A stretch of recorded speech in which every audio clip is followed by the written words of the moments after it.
Assalomu alaykum. Bizni kuzatib turgan YouTube obunachilarimiz, biz bugun mana yangi loyihani boshladik. Bu loyihamizning nomi O'zimiznikilar. Bu loyihamizni birinchi ilk mehmoni esa Xayrulla. Xayrulla, xush kelibsiz. Xayrulla, o'zingizni ozgina tanishtirib o'tsangiz. Assalomu alaykum. Men Samadov Xayrullo, kompyuter injiniring fakultetining mexatronika va robototexnika yo'nalishining 2-bosqich talabasiman. Ajoyib. Mana birinchi mehmonimizni tanib oldinglar. Biz ularga o'zi nimaga bu songa bularni chaqirdik, bularni qanaqa yutuqlari bor, shularni tanishish uchun birin-ketin savollarimizni berishni boshlaymiz. Siz esa bizdan uzoqlashmang. Xo'p, Xayrulla, unda sizga birinchi savolim, bizni kuzatib turgan obunachilar uchun Coursera platformasi haqida ozgina ma'lumot bersangiz, ya'ni biz eshitdik, siz Coursera platformasida bir nechta sertifikatlar egasi ekansiz. Xo'p, birinchi o'rinda Coursera nima o'zi va nima uchun bu platformaga qiziqish ortib bormoqda?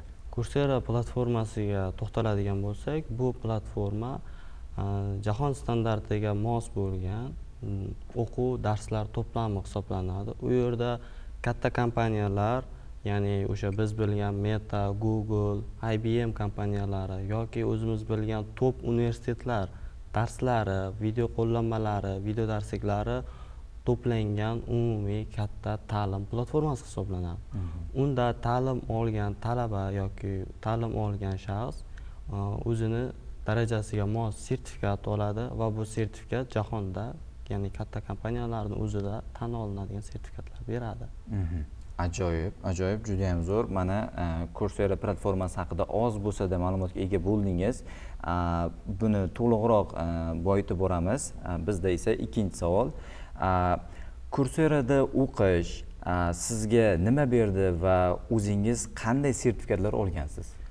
Courserani o'zi oldindan, ya'ni maktab davridan bilib kelganman va hozirgi kunda universitetimiz tomonidan 2024-yil fevral oyida bizga tekin akkauntlar yaratib berishdi va biz Coursera platformasida o'zim 14 yo'nalish bo'yicha professional sertifikat sohibiman. Bu sertifikatlar darajasi har xil, ya'ni o'rta, boshlang'ich yoki yuqori darajali sertifikatlar ham bor. Bu yerda o'zim o'qigan sertifikatlarimni aytadigan bo'lsak, UX dizaynerlik bo'yicha dizaynlash va modellash sohasini o'qidim. Dasturlashning 3 tili CSS, C++ yoki JavaScript tillarini, web dasturlash sohasini yoki o'zimni yo'nalishimga mos holatda mexatronika sohasini ham o'sha kurslar orqali ma'lum bir bilimga ega bo'ldim. Ajoyib, ajoyib, juda ham zo'r. Demak, biz bilishimiz bo'yicha Coursera platformasiga qiziqishingiz bo'lishidan oldin, undan avval 1 million dasturchida ham o'zingiz o'sha dasturlash tillarini o'rganishni boshlagansiz, to'g'rimi? Dasturlash tili emas, ya'ni ma'lumotlar tahlilchisi yo'nalishi bo'yicha 1 million dasturchi platformasida ham oldin dars olganman va birinchi bor Courserada o'sha kursni to'liq qayta o'qib chiqdim. Ajoyib. Mana demak biz bildikki, siz Coursera va o'sha 1 million dasturchi loyihalari orqali o'zingiz bilimingizni oshirdingiz. So'ramoqchimanki, mana shu platformadan foydalanishdan oldin biror joyga borib, qayerdadir dasturlash tilini alohida o'rganganmisiz? Dasturlash tilini universitetga kelibgina o'rganishni boshlaganman. Undan oldin hech qaysi o'quv markaz yoki ta'lim muassasalariga borib dasturlash haqida o'rganmaganman.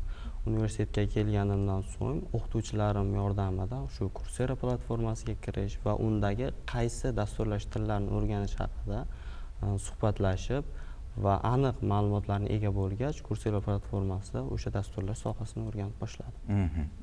Ajoyib, ajoyib, juda ham zo'r.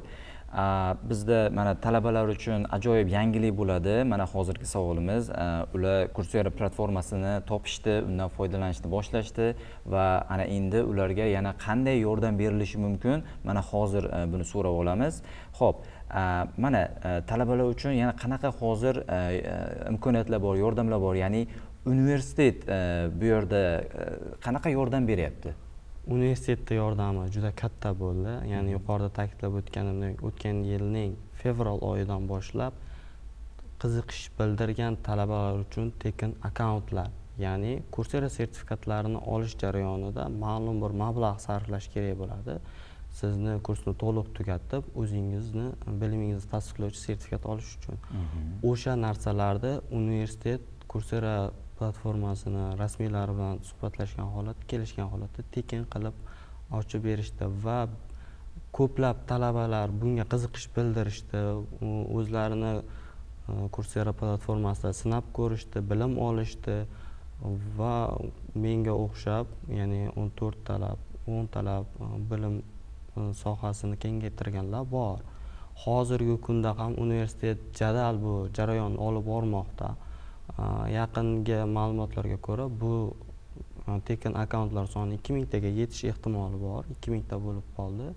Universitet ham talabalarga tekin akkaunt va o'rgatish uchun, ya'ni Coursera'da qanday ishlash jarayonini tushuntirish uchun oldin bizlar ishlagan bo'lsak, bizlar o'qigan bo'lsak, bizlarni yordamchi sifatida, amaliy yordamchi sifatida tayinlashdi. Ya'ni talabalar Coursera platformasiga kirgan holatda ularni tushunmay qolsa, muammo bo'lsa, tushunmovchiliklari bo'lsa, bemalol bizga murojaat qilishlari mumkin. Bizlar qo'ldan kelgancha amaliy ham, nazariy ham yordam bera olamiz. Xuddi shunday universitet katta imkoniyatlar yaratib berdi. Ajoyib, ajoyib, juda ham zo'r. Mana hozir bir narsani so'rab olsak, shaxsan o'zingiz ham mana shu endi boshlayotgan, endi mana shu sohaga qiziqqan talabalar uchun, yoshlar uchun yordam bera olasizmi? Ya'ni sizni topish uchun ular qayerga borishi kerak? Men asosan yordam berishga harakat qilaman, chunki asosan o'sha top kurslarni tugatganim uchun barcha talabalar deyarli shu kurslardan boshlashadi. Ulardagi jarayondagi muammolar yoki kamchiliklarni tuzatishga amaliy yordam bera olaman. Men asosan asosiy blok, ya'ni A, B, C binolarda o'qiyman.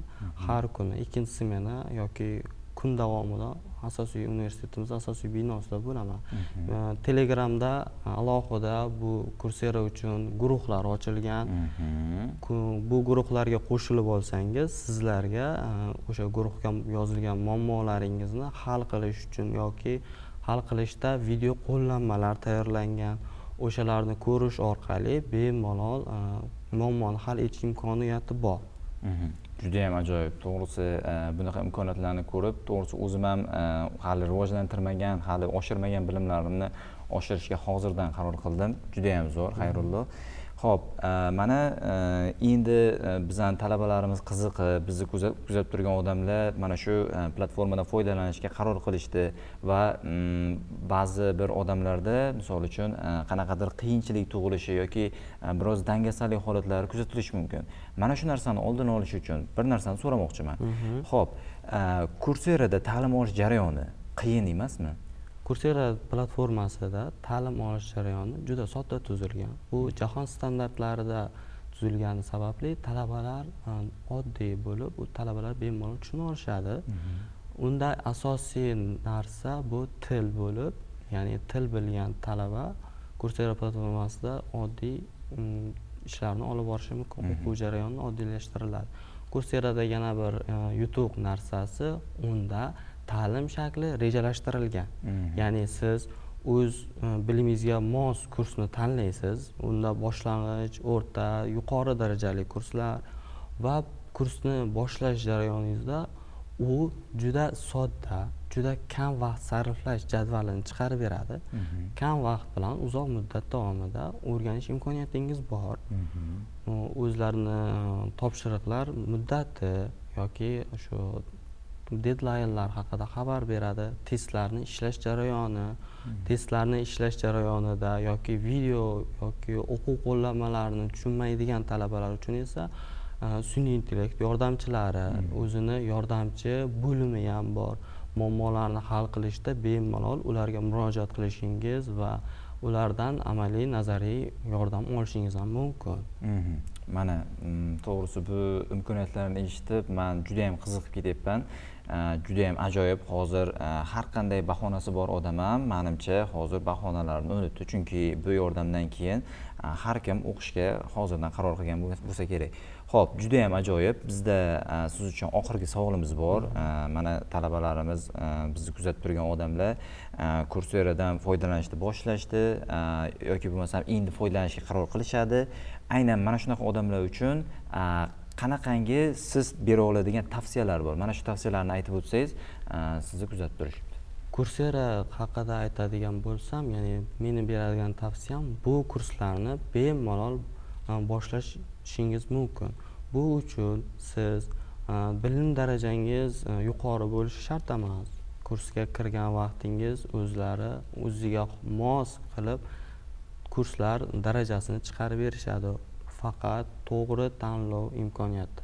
Ya'ni to'g'ri tanlov qilish asosiy vazifa. Buni o'qituvchilar yoki tanishlardan maslahat olgan holatda qilsangiz, vaqtingiz behuda sarflanmaydi.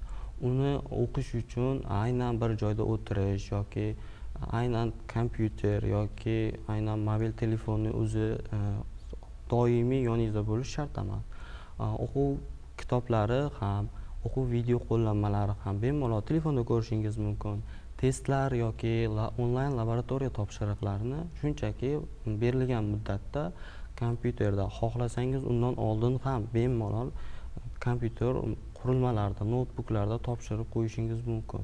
Coursera sertifikatlari butun dunyoda tan olinadi. Xalqaro tashkilotlar tan olgan sertifikat. O'zimizning universitetda ham bu sertifikatlar nomdor stipendiyalar uchun yuqori ball beriladi. Yutuqlar, bu sertifikatdan olinadigan yutuqlar juda ko'p. Eng keraklisi esa bilim berishi juda sodda va tushunarli. Ya'ni tez o'rganib olish mumkin. Bu Coursera sertifikatlarini hatto professor o'qituvchilarimiz ham o'qishyapti. Ya'ni o'z malakalarini baholash va ko'nikmalarini oshirish uchun professor o'qituvchilarimiz ham biriktirilgan. Ular ham o'qib, ta'limini yoki bilimini qayta rivojlantirishyapti. Ajoyib, juda ham zo'r maslahat. Hozir bu bizni kuzatib turgan har qanday odam uchun siz mana boshlagan odam sifatida yaxshi maslahatlar berib o'tdingiz. Men o'zim ham bu yangiliklardan xabardor bo'ldim. Biz uchun juda ham zo'r suhbat bo'ldi. Coursera haqida nimani bilmadik, nimani bilmasdik, hammasini bilib oldik hozir. Sizga bu suhbat uchun rahmat, Xayrullo. Biz bugun ko'rsatuvni yakunlasak bo'ladi.